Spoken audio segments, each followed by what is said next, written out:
राष्ट्रीय प्रतीक महोत्सव अशोकपुर अलीपुर गोरखपुर में इस कार्यक्रम का आयोजन किया गया है, जिस कार्यक्रम में क्षेत्र भर के लोग मौजूद थे। इस कार्यक्रम के मुख्य वक्ता डॉक्टर रविंदर मौर्य जी सम्राट अशोक क्लब पूर्व प्रदेश अध्यक्ष, जिनकी भाषण सुनकर सभी जनता एकदम मुग्ध हो गई।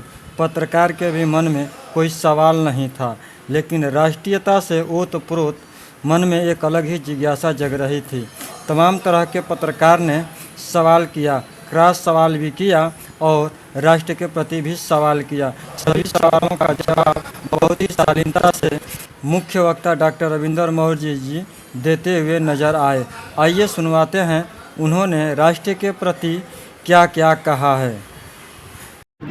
सर, आज राष्ट्रीय देखा जाए अशोक स्तंभ का तीसरा स्थापना दिवस अलीपुर जो है और जो है अशोकपुर ग्राम सभा में जो है मनाया जा रहा है, इस पर जो है क्या संदेश देना चाहेंगे सर आप?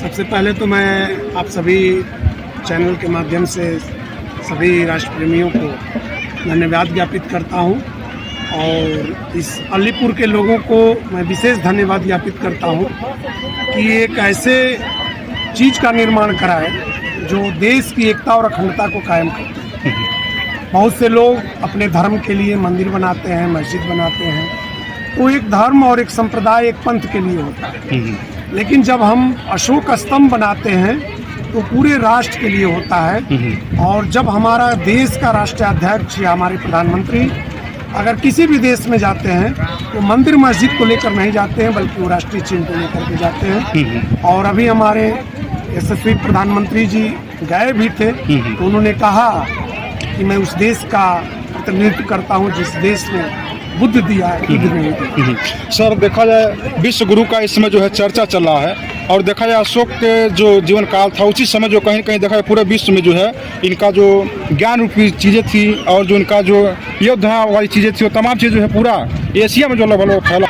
हमारा देश विश्व गुरु था और उस समय जब सम्राट अशोक महान की यहाँ शासन चलती थी तो उस समय सबसे पहले जो गुरुकुल की बात आती है, पढ़ने की बात आती है, तो 27 यूनिवर्सिटियों की स्थापना करा करके जिसमें नालंदा, तक्षशिला, विक्रमशिला जैसी यूनिवर्सिटियों को उन्होंने बना करके और विदेशों से लोग यहाँ पढ़ने आते थे। और यहाँ से जब पढ़ कर के लोग जाते थे तो जो ज्ञान देता है वही विश्व गुरु कहलाता है। तो उस समय भारत पूरे ज्ञान विश्व को ज्ञान देता था, तो उस समय विश्व गुरु था और उसी की प्रपार्टी को आते आते हमारे तमाम राजाओं ने इसको बरकरार रखा।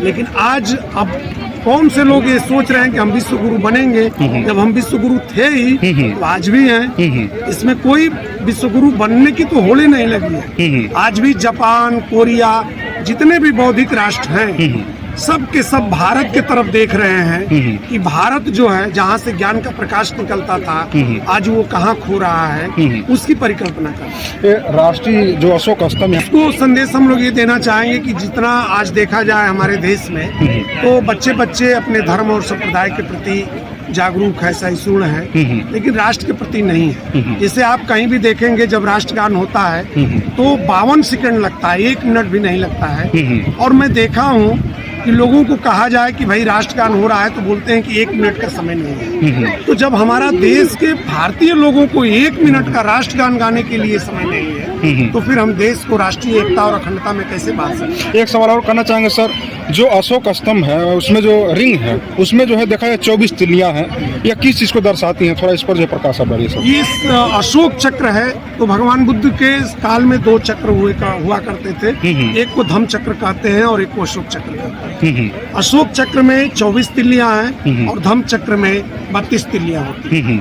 तो अशोक चक्र जो अशोक के काल की शासन नीतियां थी, जो भगवान बुद्ध के धम्म थे, मानवता के प्रति, जीवों के प्रति करुणा, मैत्री, जो कहा जाए कि अशोक ने वसुधैव कुटुंबकम का जो परिकल्पना की और अपने जीवन में आचरण किए। अब अशोक को अगर देखा जाए तो आज भी हमारे देश के लोग अशोक के चिन्ह को तो अपना लिए लेकिन अशोक के चरित्र को नहीं अपना पा रहे। और सम्राट अशोक क्लब यह चाहता है कि अशोक को चिन्ह को भी जब लोग अपना लिए तो अशोक को चरित्र को भी अपना लें, क्योंकि अशोक महान अपने शिलालेख में लिखते हैं कि मेरी प्रजा मेरे पुत्र, वो पुत्र की तरह अपनी प्रजा को समझते थे। लेकिन यहाँ तो लोग कहते हैं कि हम सब ईश्वर की संतान है, तो जब पुत्र की बात करेंगे तो पुत्रवत व्यवहार होगा, प्रजा के साथ पुत्रवत व्यवहार होगा।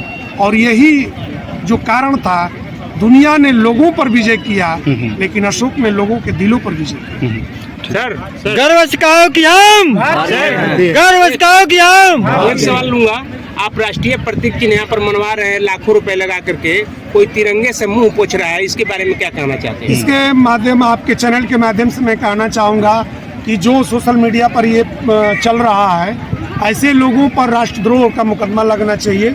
क्योंकि अभी जो हमारे पड़ोसी देश के साथ घटना घटी, जिस बेटी ने सोफिया, कर्नल सोफिया ने और व्योमिका सिंह ने जिस जज्बे के साथ उन आतंकवादियों के अड्डे को तहस नहस कर दिया और वहाँ तिरंगे के सम्मान को बढ़ाया, और जो लोग इस तरह के तिरंगे का अपमान कर रहे हैं, मैं आपके चैनल के माध्यम से ये मांग करता हूँ कि ऐसे लोगों पर राष्ट्रद्रोह का मुकदमा होना चाहिए। सोफिया को लोग बता रहे हैं कि आतंकियों की बहन है, तो ये कितना तक सच्चाई है? ये एकदम सरासर गलत है। वो भारत की बेटी है और उनका पारिवारिक हिस्ट्री लोग पढ़े।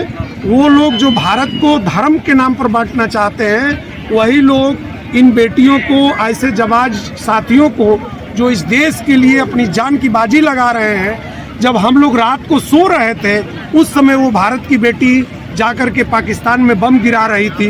ये हम लोगों के लिए गौरव की बात है। अगर जो इस तरह की सोच कर अगर बात करते हैं, तो मैं मानता हूँ कि वो कहीं ना कहीं कुंठित मानसिकता से बात कर रहे हैं। वो राष्ट्र के प्रति नहीं, वो कहीं ना कहीं एक दूषित मानसिकता से उस बेटी को अपमान कर रहे हैं। और सर, बिहार के राज्यपाल जी महाबोधि मंदिर में जाकर के हिंदू रीति रिवाज से पूजा करते हैं, करवाते हैं, इसका क्या मतलब, क्या ये चूंकि कानूनी प्रक्रिया है, ऐसा नहीं होना चाहिए।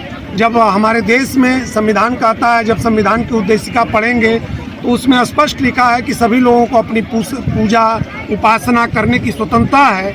तो उसी तरह से वो भगवान बुद्ध की ज्ञान स्थली है, वहाँ पर भगवान बुद्ध ने ज्ञान प्राप्त किए, तो उसको जो है भगवान बुद्ध के ज्ञान स्थली को पूरा विश्व मानता है कि यहीं पर भगवान बुद्ध को ज्ञान हुआ। वो बौद्ध धर्म का प्रतीक है, तो वहाँ पर जो भी है वो बौद्ध धर्म के अनुसार होना चाहिए और उसमें किसी भी प्रकार का हस्तक्षेप नहीं होना चाहिए। इससे सौहार्द बिगड़ेगा, हमारी देश की एकता और अखंडता बिगड़ेगी।